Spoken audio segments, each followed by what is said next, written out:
নমস্কার কাকিমা, আমরা ফাটা কোম্পানি থেকে আসি। বেকার বেকার ছেলেদের বাড়ি বাড়ি জব দিয়ে বেড়াচ্ছি।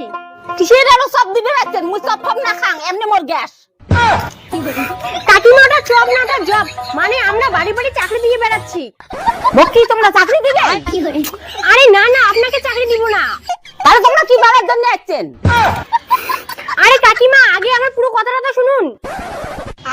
মানে ব্যাপারটা হচ্ছে আপনাকে আমরা চাকরি দিব না। আপনার বাড়িতে এমন তো ছেলে মেয়ে আছে 18 থেকে 25 বছরের মধ্যে? হ্যাঁ আছে তো। কে আছে? মোর নাতি আছে।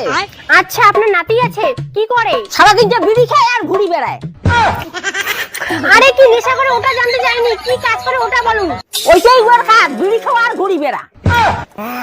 কি আজব কাজ রে ভাই, জীবনও শুনিনি। আচ্ছা আপনার নাতি কোন ক্লাস পর্যন্ত পড়েছে? আমার বাড়ি থেকে স্কুল যতদূর, মোর নাতির পড়াশোনা ততদূর। এই আপনি এসব কি বলছেন? হ্যাঁ আমি বলছি কি, আপনি উত্তর দিচ্ছেন কি? আমি বলছি আপনার নাতি কোন ক্লাস পর্যন্ত পড়াশোনা করেছে ওটা বলছি।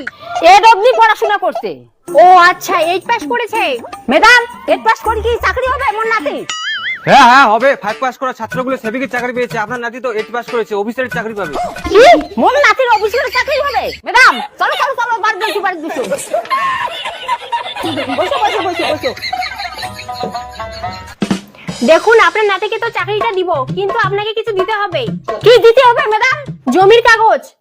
কিসের কাগজ? জমিনের কাগজ লাগে তো? আমি যদি করে রাখছেন না চাকরি দিবে রাখছেন? দেখুন